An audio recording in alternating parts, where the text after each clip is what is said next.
ಆಚಿ ಮಸಾಲ. ಎಂತ ಅಡಿಗೆಯ ರುಚಿಯಾಗೋ ರಹಸ್ಯವು 20 ರೂಪಾಯಿ. ಜೆಡಿಎಸ್ ನಾಯಕರ ಪಾದಯಾತ್ರೆ ವೇಳೆ ಮಹಾ ಹೈ ಡ್ರಾಮಾ ನಡೆದಿದೆ. ಬೆಂಗಳೂರಿಗೆ ಪಾದಯಾತ್ರೆ ಎಂಟ್ರಿ ಆಗ್ತಾ ಇದ್ದಂತೆ ಪೊಲೀಸ್ನವರು ತಡೆದಿದ್ದಾರೆ. ಕಾಂಗ್ರೆಸ್ನವರು ಮಾತಾಡ್ತಾ ಇದ್ರು, ಬೆಂಗಳೂರಿಗೆ ಬಂದು ಪ್ರತಿಭಟನೆ ಮಾಡಲಿ, ನಮಗೇನು ಪ್ರಾಬ್ಲಮ್ ಇಲ್ಲ, ಇದು ಪಶ್ಚಾತ್ತಾಪದ ಪ್ರತಿಭಟನೆ ಹಾಗೆ ಹೀಗೆ ಅಂತೆಲ್ಲ ಮಾತಾಡ್ತಾ ಇದ್ರು. ಬಟ್ ನೋಡಿದ್ರೆ ಬೆಂಗಳೂರಿಗೆ ಎಂಟ್ರಿ ಆಗ್ತಾ ಇದ್ದಂತೆಯೇ ತಡೆದಿದ್ದಾರೆ ಪೊಲೀಸ್ನವರು. ತಣಮಿಣಕಿ ಟೋಲ್ ಬಳಿ ಪಾದಯಾತ್ರೆ ತಡೆದಿದ್ದಾರೆ ಪೊಲೀಸ್ನವರು. ಪೊಲೀಸರು ಮತ್ತು ನಿಖಿಲ್ ಕುಮಾರಸ್ವಾಮಿ ನಡುವೆ ಮಾತಿನ ಚಕಮಕಿ ನಡೆದಿದೆ. ಈ ಸಂದರ್ಭದಲ್ಲಿ ಬಿಡದಿ ಟೌನ್ಶಿಪ್ ವಿರುದ್ಧದ ಹೋರಾಟಕ್ಕೆ ಪೊಲೀಸ್ನವರು ಅಡ್ಡಿ ಮಾಡಿದ್ದಾರೆ. ಪೊಲೀಸರ ವಿರೋಧದ ನಡುವೆ ಬೆಂಗಳೂರು ಪ್ರವೇಶಕ್ಕೆ ಪ್ರಯತ್ನ ನಡೆದಿದೆ. ಈ ಸಂದರ್ಭದಲ್ಲಿ ಬ್ಯಾರಿಕೇಡ್ ದಾಟಿ ನುಗ್ಗಲು ನಿಖಿಲ್ ಕುಮಾರಸ್ವಾಮಿ ಅವರು ಮುಂದಾಗಿದ್ದಾರೆ. ನೈಸ್ ರಸ್ತೆವರೆಗೂ ಅವಕಾಶ ಕೊಡಿ ಅಂತ ನಿಖಿಲ್ ಕುಮಾರಸ್ವಾಮಿ ಮನವಿಯನ್ನ ಮಾಡಿಕೊಂಡಿರೋದು.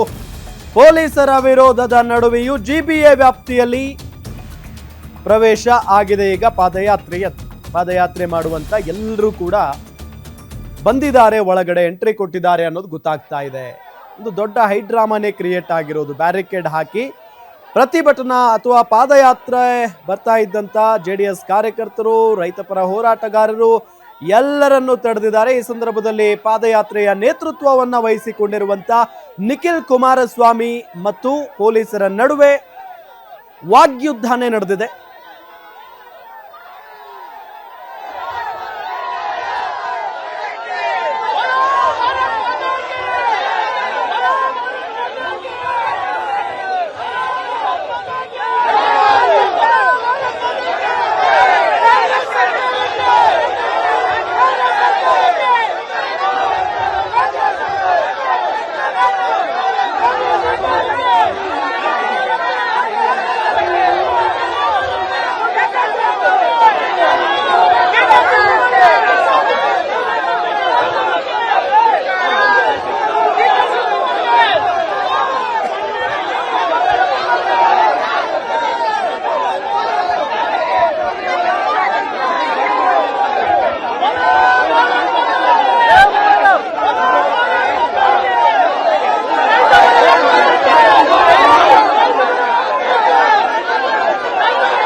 ಈಗಲೂ ಕಾಲ ಮಿಂಚಿಲ್ಲ.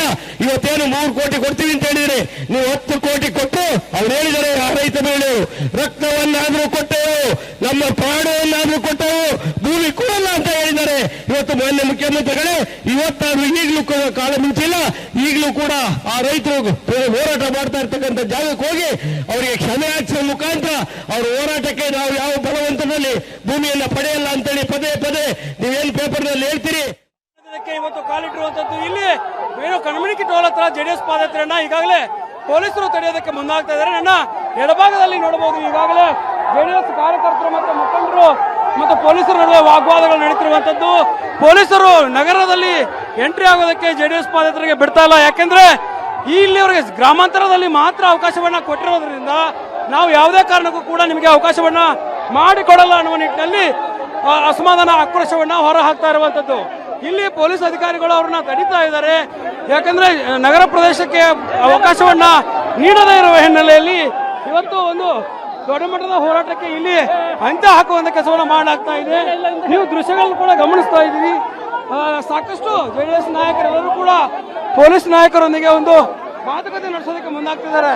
ಹೀಗಾಗಿ ಮನವೊಲಿಕೆಗೆ ಯಾವ ರೀತಿ ನಡೆಯುತ್ತೆ ಅನ್ನುವಂಥದ್ದು ಕೂಡ ಕಾದು ನೋಡಬೇಕಾಗತ್ತೆ. ರಾಮನಗರದ ಜಿಲ್ಲಾಧ್ಯಕ್ಷರಾಗಿರುವಂತ ಜಯಮುತ್ತು ಅವರ ಜೊತೆಗೆ SP ಅವರು ಮಾತುಕತೆಯನ್ನು ನಡೆಸ್ತಾ ಇದ್ದಾರೆ. ಒಂದ್ ಕಡೆ ಮಾಜಿ MLA ಆಗಿರುವಂತ ಮಂಜು ಅವರು ಕೂಡ ಪೊಲೀಸ್ ಬ್ಯಾರಿಕೇಡ್ ಗಳನ್ನ ತಳ್ಳುವ ಕೆಲಸವನ್ನ ಮಾಡ್ತಿದ್ದಾರೆ.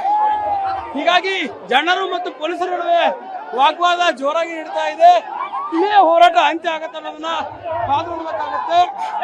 ಹೀಗಾಗಿ ಸಾಕಷ್ಟು ಸಾವಿರಾರು ಸಂಖ್ಯೆಯಲ್ಲಿ ಸೇರಿರುವಂತ ರೈತ ಮುಖಂಡರನ್ನ ತಡೆಯುವಂತ ಕೆಲಸವನ್ನ ಇಲ್ಲಿ ಮಾಡಲಾಗ್ತಾ ಇದೆ.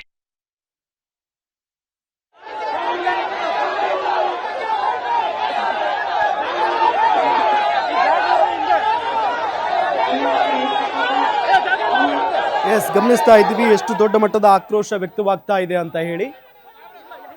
ಬೆಂಗಳೂರಿಗೆ ಎಂಟ್ರಿ ಕೊಡಬೇಕು ಇನ್ನೇನು ಪಾದಯಾತ್ರೆ, ಅಷ್ಟರಲ್ಲಿ ಪೊಲೀಸ್ನವರು ತಡೆ ಹಿಡಿದಿದ್ದಾರೆ. ಬಾಲಕೃಷ್ಣ, ಸಚಿವ ಮಾಗಡಿ ಬಾಲಕೃಷ್ಣ ಅವರು ಒಂದು ಡೈಲಾಗ್ ಹೊಡೆದಿದ್ರು, ಇದು ಪಶ್ಚಾತ್ತಾಪದ ಪಾದಯಾತ್ರೆ ಅಂತ ಹೇಳಿ.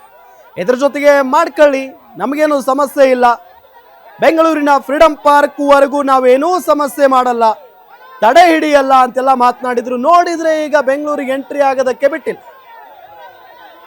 ನಿಖಿಲ್ ಕುಮಾರಸ್ವಾಮಿ ಅವರು ಬ್ಯಾರಿಕೇಡ್ ದಾಟಿ ಒಳ ಪ್ರವೇಶಕ್ಕೆ ಪ್ರಯತ್ನ ಪಟ್ಟಿದ್ದಾರೆ, ಬಟ್ ಬಿಟ್ಟಿಲ್ಲ ಪೊಲೀಸ್ನವರು. ಜೊತೆಗೆ ಪ್ರತಿಭಟನಾ ನಿರತರನ್ನು ಕೂಡ ತಡೆ ಹಿಡಿದಿದ್ದಾರೆ.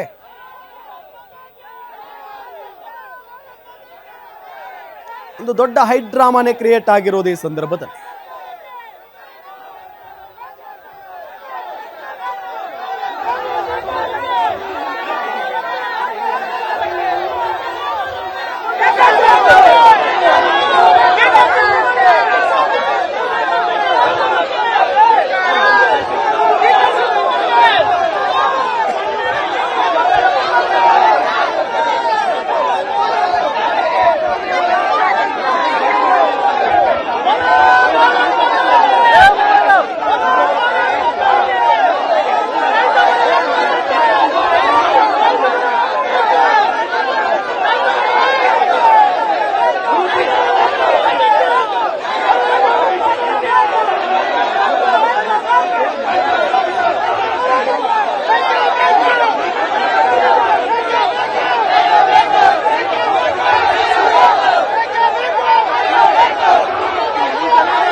ಪಾದಯಾತ್ರೆ ಇದು. ಸೊ ಆ ನಿಟ್ಟಿನಲ್ಲಿ ನಿಖಿಲ್ ಕುಮಾರಸ್ವಾಮಿ ಅವರ ನೇತೃತ್ವದಲ್ಲಿ ನಡೀತಾ ಇದೆ ಪಾದಯಾತ್ರೆ. ಇವತ್ತು ಬೆಂಗಳೂರಿಗೆ ಎಂಟ್ರಿ ಕೊಡಬೇಕಾಗಿತ್ತು ಪಾದಯಾತ್ರೆ. ನೋಡಿದರೆ ಕಣಮಿಣಕಿ ಟೋಲ್ ಇದೆಯಲ್ಲ, ಅಲ್ಲೇ ಪ್ರತಿಭಟನಾ ನಿರತರನ್ನ ಅಥವಾ ಪಾದಯಾತ್ರೆಗೆ ಬಂದವರನ್ನ ತಡೆ ಹಿಡಿಯಲಾಗಿದೆ ಪೊಲೀಸರಿಂದ. ಅಂದರೆ ಬೆಂಗಳೂರು ಒಳಗಡೆ ಬರಬಾರದು ಅನ್ನೋ ಥರನ. ಎಸ್, ಮತ್ತಷ್ಟು ಅಪ್ಡೇಟ್ಸ್ ಕೊಡ್ತಾರೆ ನಮ್ಮ ಪೊಲಿಟಿಕಲ್ ರಿಪೋರ್ಟರ್ ದುರ್ಗೇಶ್ ನಾಯಕ್ ಸಂಪರ್ಕದಲ್ಲಿದ್ದಾರೆ. ದುರ್ಗೇಶ್, ಕಾರಣ ಏನು ಅವರನ್ನ ತಡೆ ಹಿಡಿಯೋದಕ್ಕೆ? ಈ ಹಿಂದೆ ಸಚಿವರು ಬಾಲಕೃಷ್ಣ ಅವರು ಹೇಳಿದ್ರು ನಾವು ಯಾವುದೇ ಕಾರಣಕ್ಕೂ ಅವರನ್ನ ತಡೆಯಲ್ಲ ಅಂತ ಹೇಳಿ, ಬಟ್ ಈಗ ಏಕಾಏಕಿಯಾಗಿ ತಡೆ ಹಿಡಿದಿದ್ದಾರೆ. ಕಾರಣ ಏನು?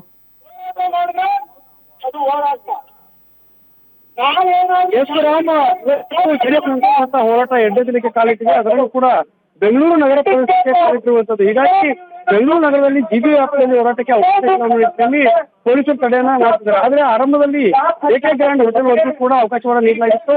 ಹೀಗಾಗಿ ಯಾಕೆ ನಮ್ಮ ಕರಿತಿದ್ರಿ, ನಮಗೆ ಅವಕಾಶ ಕೊಡೋದಕ್ಕೆ, ನಮಗೆ ಪಾದಯಾತ್ರೆ ಮಾಡೋದಕ್ಕೆ ಇದೆ ಅನ್ನೋ ನಿಟ್ಟಿನಲ್ಲಿ ಈಗ ದೊಡ್ಡ ಮಟ್ಟದ ಹೋರಾಟವನ್ನ ಜೆಡಿಎಸ್ ನಾಯಕರು ಮಾಡ್ತಿರುವಂತದ್ದು. ಮತ್ತೆ ಪೊಲೀಸರ ಜೊತೆ ಆಗೋದಕ್ಕೆ ನಿಖಿಲ್ ಕುಮಾರಸ್ವಾಮಿ ಸೇರಿದಂತೆ ಜೆಡಿಎಸ್ ಶಾಸಕರನ್ನು ಕೂಡ ನಿಂತಿರುವಂತದ್ದು.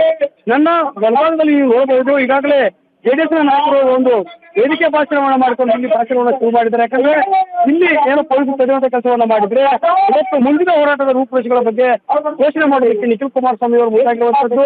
ಸಾಕಷ್ಟು ರೈತರು ನಿನ್ನೆಯಿಂದ ವೈರಮಂಗಲದಿಂದ ಇಲ್ಲಿವರೆಗೂ ಕೂಡ ಶಾಂತಿಯುತವಾಗಿ ಹೋರಾಟವನ್ನು ಮಾಡಿಕೊಂಡು ಬಂದಿದ್ದೇವೆ. ಆದ್ರೆ ಪೊಲೀಸರು ಈಗ ನಮ್ಮ ತಡೆಯುವಂತ ಕೆಲಸವನ್ನು ಮಾಡ್ತಿದ್ದಾರೆ. ಇದು ಎಷ್ಟರ ಮಟ್ಟಿಗೆ ಸರಿ? ನಾವು ಮಾಡ್ತಿರುವಂತಹ ಹೋರಾಟ ಶಾಂತಿಯುತ ಹೋರಾಟ. ನಾವು ರೈತರು ಆಗಿರುವಂತದ್ದು, ರೈತರ ಬೆಂಬಲಕ್ಕೆ ನಿಂತು ಹೋರಾಟವನ್ನ ಮಾಡ್ತಾ ಇದ್ದೀವಿ. ಆದ್ರೆ ಸರ್ಕಾರ ಇದನ್ನ ಹತ್ತಿಸುವಂತ ಕೆಲಸವನ್ನು ಮಾಡ್ತಾ ಇದೆ, ಅಧಿಕಾರವನ್ನು ದುರುಪಯೋಗ ಮಾಡ್ಕೊಳ್ತಾ ಇದೆ. ಡಿ.ಕೆ. ಶಿವಕುಮಾರ್ ಅವರು ಯಾವುದೇ ಹೋರಾಟವನ್ನ ಮಾಡ್ಲಿ, ನಾವು ಸದನದಲ್ಲಿ ಉತ್ತರವನ್ನ ಕೊಡ್ತೀವಿ ಅನ್ನೋ ಮಾತುಗಳನ್ನು ಹೇಳಿದ್ರು. ಆದ್ರೆ ಈಗ ಹೋರಾಟವನ್ನ ತಡೆಯುವಂತ ಕೆಲಸವನ್ನು ಮಾಡ್ತಿದ್ದಾರೆ. ಡಿ.ಕೆ. ಶಿವಕುಮಾರ್ ಅವರ ಹೇಳಿಕೆಗಳಲ್ಲಿ ದ್ವಂದ್ವ ನೀತಿ ನಿಲುವುಗಳಿದ್ದಾವೆ. ಇದು ಎಷ್ಟು ಮಟ್ಟಿಗೆ ಸರಿ ಅನ್ನೋದನ್ನ ಜೆಡಿಎಸ್ ನಾಯಕರು ಪ್ರಶ್ನೆ ಮಾಡ್ತಿರುವಂತದ್ದು. 3 ದಿನಗಳ ಕಾಲ ಹೋರಾಟವನ್ನು ನಿಗದಿ ಮಾಡಿ ಹೋರಾಟಕ್ಕೆ ಕರೆ ಕೊಟ್ಟು ಈಗ ನಿನ್ನೆಯಿಂದ ಹೋರಾಟ ಆರಂಭವಾಗಿದೆ. ಇವತ್ತು 2ನೇ ದಿನ ಬೆಂಗಳೂರು ಪ್ರವೇಶ ಮಾಡುವಂತದ್ದು. ಏಕೆ ಗ್ರ್ಯಾಂಡ್ ನಿಂದ ನಾಳೆ ಫ್ರೀಡಂ ಪಾರ್ಕ್ ವರೆಗೂ ಹೋರಾಟವನ್ನ ಮಾಡಲಾಗ್ತಾ ಇತ್ತು. ಆದ್ರೆ ಹಿರಿಯರಾಗಿ ಈಗ ಹೋರಾಟಕ್ಕೆ ಪೊಲೀಸರು ಬ್ರೇಕ್ ಹಾಕಿದ್ದಾರೆ. ಆದ್ರೆ ಈ ಒಂದು ಪೊಲೀಸರ ಹೋರಾಟದ ವಿರೋಧದ ನಡುವೆಯೂ ಕೂಡ ಬೆಂಗಳೂರು ಪ್ರವೇಶಕ್ಕೆ ಮುಂದಾಗ್ತಾ ಇರುವಂತದ್ದು. ರಾಮ್, ಈಗ ನಿಖಿಲ್ ಕುಮಾರಸ್ವಾಮಿ ಅವರ ಭಾಷಣ ಆರಂಭ ಆಗ್ತಾ ಇದೆ. ನೀವು ದೃಶ್ಯಗಳು ಗಮನಿಸ್ತಾ ಇದ್ರಿ. ಸಾಕಷ್ಟು ರೈತರು ಈ ಒಂದು ಹೋರಾಟಕ್ಕೆ ಬೆಂಬಲ ನೀಡಿದರೆ ಜೆಡಿಎಸ್ ನಾಯಕರು ಸೇರಿದಂತೆ ಬಿಜೆಪಿ ನಾಯಕರು ಹೋರಾಟಕ್ಕೆ ಬೆಂಬಲವನ್ನು ನೀಡಿರುವಂತದ್ದು. ರಾಮ್, ಇನ್ನೇನು ಕೆಲವೇ ಕ್ಷಣಗಳಲ್ಲಿ ಮುಂದಿನ ಹೋರಾಟದ ರೂಪುರೇಷೆಗಳ ಬಗ್ಗೆ ಈ ಒಂದು ನಿಖಿಲ್ ಕುಮಾರಸ್ವಾಮಿ ಅವರ ಭಾಷಣದಲ್ಲಿ ಪ್ರಸ್ತಾವನೆ ಕೊಡುವಂತದ್ದು, ಜೊತೆಗೆ ನಾಳೆ ಯಾವ ರೀತಿ ಹೋರಾಟ ಇರುತ್ತೆ ಮತ್ತು ಮುಂದಿನ ದಿನ ಯಾವ ರೀತಿ ಹೋರಾಟ ಇರುತ್ತೆ ಅನ್ನೋದನ್ನ ಸ್ಪಷ್ಟಪಡಿಸಲಿದ್ದಾರೆ. ಓಕೆ, ಥ್ಯಾಂಕ್ ಯು ತಮ್ಮೆಲ್ಲ ಮಾಹಿತಿಗಾಗಿ.